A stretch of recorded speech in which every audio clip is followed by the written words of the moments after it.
আসসালামু আলাইকুম বন্ধুরা, সবাইকে সিস্টার্স কিচেনে স্বাগতম। আবার একটি নতুন রেসিপি নিয়ে আপনাদের মাঝে চলে এসেছি।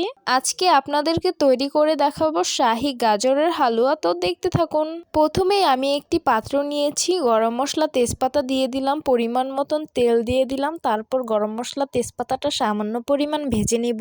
গরম মশলা তেজপাতা সামান্য পরিমাণ ভেজে নিয়েছি, কুচি করে রাখা গাজরগুলো দিয়ে দিব। তারপর সুন্দরভাবে নেড়ে মিশিয়ে নেব। সামান্য পরিমাণ লবণ দিব, কারণ আমি মিষ্টি খাবারে সবসময় লবণ ব্যবহার করি, না হলে আমার কাছে একটুও ভালো লাগে না। এইখানে আমি আধা কেজি পরিমাণ গরুর দুধ দিয়েছি। আমি এখানে কোনো এক্সট্রা ঘি ব্যবহার করব না, যেহেতু আমি গাজরটাকে ভাজা ভাজা করব, তাই দুধটাও ভাজা ভাজা হয়ে যাবে, সেইখান থেকে কিন্তু ঘি উঠবে, কারণ এটা গরুর তাজা দুধ ছিল। এই তো বলক চলে এসেছে, এখন পরিমাণ মতন চিনি অ্যাড করে নিলাম। আপনারা কমিয়ে বাড়িয়ে নিতে পারবেন, কোনো সমস্যা নেই। এখন সুন্দরভাবে নেড়ে চেড়ে মিশিয়ে নিব।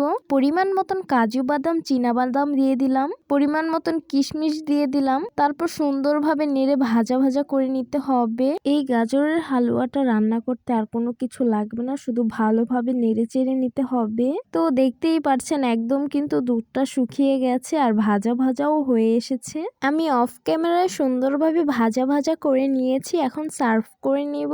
এই তো সার্ভ করে নিলাম শাহী গাজরের হালুয়া। দেখতে অনেক বেশি লোভনীয় লাগছে আর খেতে কিন্তু অসম্ভব মজা হয়েছে। যেহেতু আধা কেজি দুধ দিয়ে এটা তৈরি করেছি, তাহলে আপনারাই বুঝে নিন যে এটা কি পরিমাণ মজা হয়েছে। আমার কাছে কিন্তু খেতে অনেক বেশি ভালো লেগেছে। আপনারা অবশ্যই এই রমজানে এইভাবে এটা রান্না করে নেবেন। বাচ্চা কিংবা বুড়ো, হালুয়া কিন্তু সবাই অনেক বেশি পছন্দ করে। তো আশা করছি আমার আজকের রেসিপি আপনাদের কাছে অনেক অনেক বেশি ভালো লাগবে। ভালো লেগে থাকলে আমার ইউটিউব চ্যানেলটি সাবস্ক্রাইব করবেন, আর যারা আমার ফেসবুক পেজ থেকে দেখছেন পেজটিকে ফলো করবেন।